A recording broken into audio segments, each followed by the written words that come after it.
Hello and welcome to 31 Days of Halloween. We are on day 5. And once again, I'm here with Rob. You want to say hello? Hello there. We are once again reading a couple more Reddit stories from r/paranormal. Once again, Rob will be going first. I gotta give him the stage, of course. And We once should do again, like a big. Oh, I'm sorry. we should do a big... We should do. We should do a big like reverse, like the last day, and just have you go first instead of everyone be like, "What?" Well, I mean, there'll be a day where I'll do my own personal scary story. Well, I guess I could have done Oh, that of course. instead, but today. But we could do it next time. We're together. Oh, sorry, I'm making noise. So, Okay, so I guess I'll go. so today I'm dressed like a vampire again, but a more femme presentation. All right, you can you can go ahead and introduce your story and go for it, my dear Rob. Does that blood on your lips, or are you just happy to see me?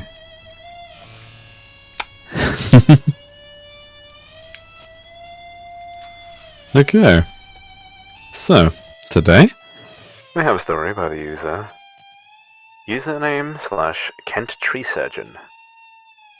The house that freaked out the builders and landscapers. Howth is a little village near Canterbury in Surrey, out on the old marshes that were once the Wonsum Channel. A few years ago, in 2014, my landscaping company were called to a job in a beautiful house there. The house was converted barn, and had been bought by the new owners who wanted some work to be done there before moving in, as is often the case. So, the first step was to visit the property and take a look to come up with some kind of price for the job. There was a great deal of land surrounding the property, with extensive gardens that had fallen into a state of disrepair. After visiting the property, I returned saying that the place gave me the creeps, and that although it was empty and isolated, several hundred yards from the nearest dwelling, it felt like I was being watched. Obviously, everyone laughed at me. I priced the job, which was a big one, and would need us to be on site for about 5 days, and forgot about the whole thing. As it turned out, we were given the contract for the garden clearance and various tree works, and we booked in for a few weeks' time. When we arrived on site, there was a crew of builders there already, who were working inside the house, and living there for a couple of weeks while they carried out the renovations. When we arrived, we said our hellos, and John asked what they thought of the house.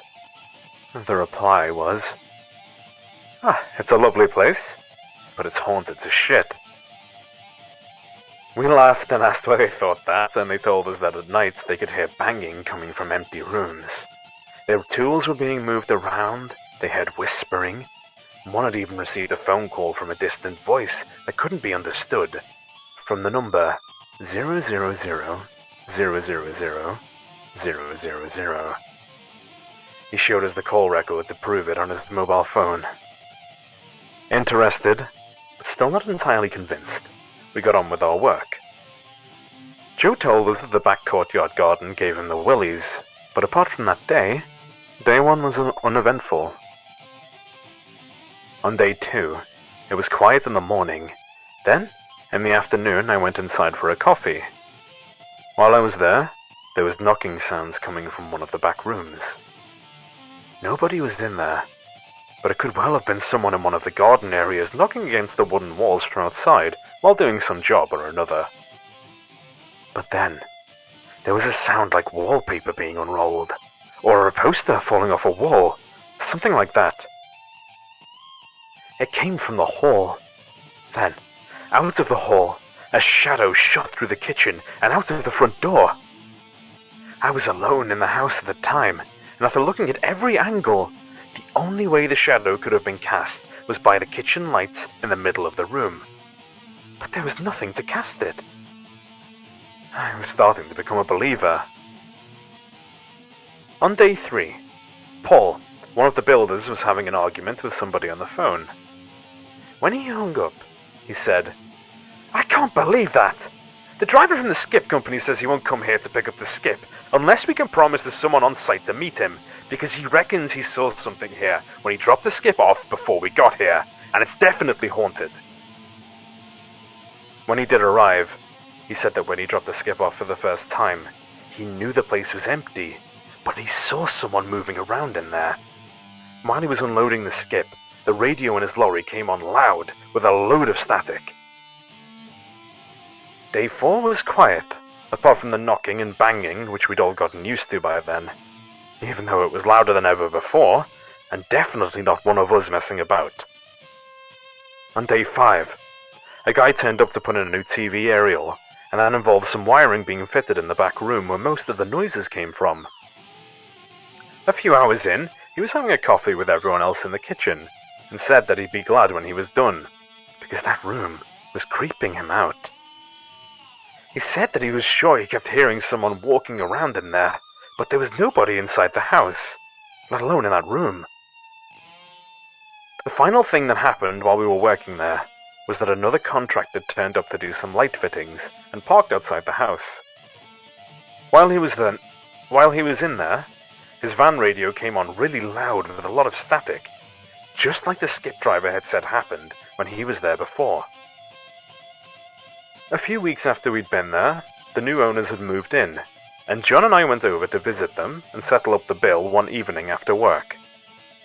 John was curious, and asked the owner if he was enjoying living there. He obviously read between the lines a bit. Maybe he'd already been asked about the place by one of the other contractors, and he responded by saying, "It's a beautiful house, but I must say, it takes on a completely different feeling at night. It's not such a nice place after it gets dark." We returned to work there a couple more times in smaller jobs, but as the clients were living there full-time by then, we didn't spend much time in the actual house itself. But on one occasion, we were in the kitchen in the evening, having a cup of tea with the owner, when from the back room, there was a huge crash, like a wardrobe being pushed over. The owner just put his finger up and whispered, "Please just pretend you didn't hear that. We don't want the children to be scared." We do a lot of work on repossessed houses, no pun intended, and houses going through probate. So, we visit a lot of the empty properties, often when the owner has recently died. And I have never, in over 10 years, been creeped out by a place like I was there. Fun enough, the no pun intended line actually made me laugh more when he said no pun intended. He was like, ah. He pointed out the joke.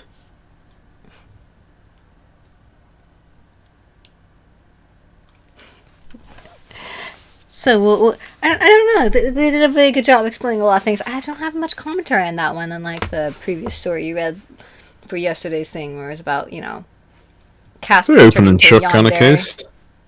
Yeah, Casper Yandere, yeah. Yandere Casper. This is very efficient. It sounds like these guys have been through this before.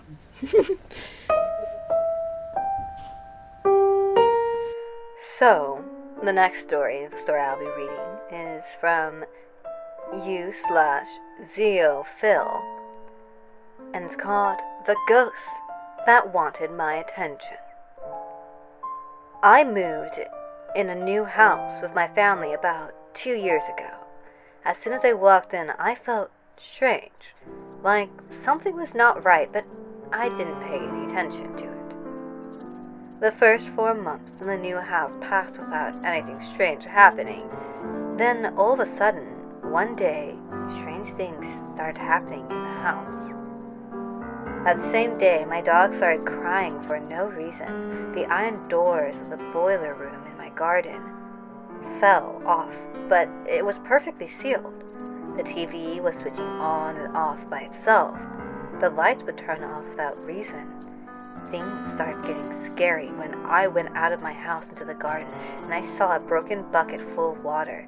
There was a large crack in the bucket's surface, but something was holding the water like it was an intact bucket. As soon as I started staring at it, water poured out of the bucket through the cracks. Crack. Since the day, strange things start happening every day. Bottles of wine opening by themselves, doors and windows closing and opening, and their handles rotating as if a person was doing it. I told my story to a friend, and she introduced me to a friend of her that was really into this sort of thing. I borrowed an EMF meter and a device that translates EVPs to real words from him, and waited for the night time to use them. Later that day, I turned off electricity in my house, and I went to every room of my house with the EMF meter.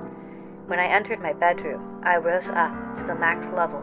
I turned on the EVP translator, and I said, "If you are here, touch the device," pointing at the EMF meter. 1 second later, it rose up to max level again, so I started talking, and the words that showed up on the EVP translator were always correct responses to my questions. Never a word without context. So this ghost told me that she is female, that she likes my dog, and that she's interested in knowing me. I stopped talking to her when my mom walked into the room. Since that day, I felt this ghost was following me all day and trying to get my attention by dropping objects that I was watching, causing me to get so scared she would only go away when I was with someone else. She knew that I knew she was there, that she exists, so she was searching for my company. I saw a deodorant bottle falling off a shelf in 2 movements. When it first it moved close to the border, then it stopped, and then it fell off the shelf, so I was sure this events weren't natural. When I was alone, I always felt she was there with me, and every time I felt a strong sense of sadness coming from her. I don't know how to explain this properly. It was like she was really, really sad and was transmitting her sadness to me. I started ignoring her because I was so scared, and she started to try to get my attention more and more. First, I started seeing shadows and movements with the corner of my eye when I walked alone in the house. Then one day I saw her shadow on the wall. It was so real that I thought my mom or my sister had entered the room, but when I turned my head, I saw no one was there with me, and only in that moment I realized it was her shadow. I saw her shadow almost every day until 4 days ago when I left my parents' house and moved to a new city to go to college. She was appearing to me in a more clear way every day. So I think if I moved out 1 or 2 weeks later, I would have saw her directly somehow. So kind of like a obsessive. Very like yonder. But I would say she didn't seem so like threatening though, or like yeah, she would do it only when they were alone, but at the same time she wasn't like being malicious. With the other one that you read from yesterday, Eddie, he was like draining his battery and trying to like be possessive, like you must always stay with me, you know. And this she seemed lonely. Or it could have just been a ploy from like a demon trying to trick them, being like, "Oh yes, I'm just a lonely ghost. Give me your attention. Let me in. Let me in. Let me in. Let me in." You know, and then eventually, so it could have been one or the other kind of thing. That she could have just been honestly lonely and just gotten attached to this person. Maybe there's had like a strong spiritual connection to them or something like that. Sorry, some of the comments. Bottles of wine opening, that is wild. She likes to party.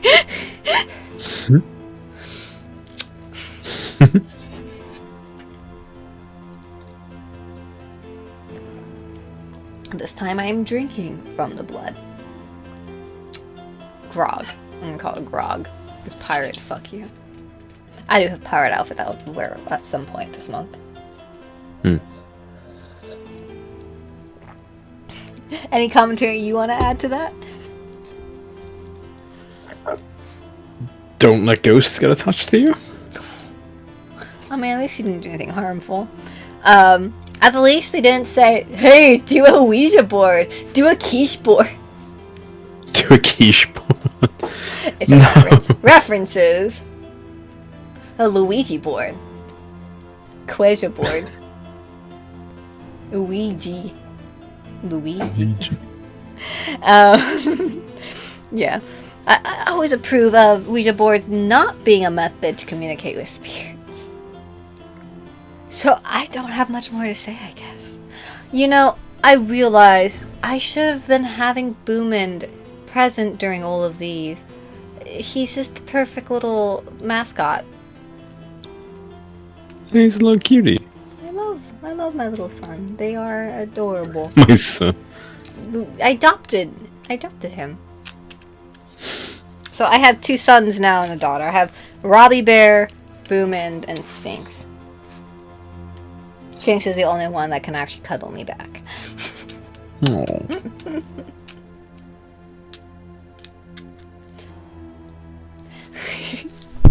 Well, I think that was all for today. You want to say goodbye? Yes. Goodbye. Stay safe. Stay happy. Make sure you're practicing safe social distancing, and I hope you'll have a gay Gay day. Also, thank you for watching. I forgot to say that.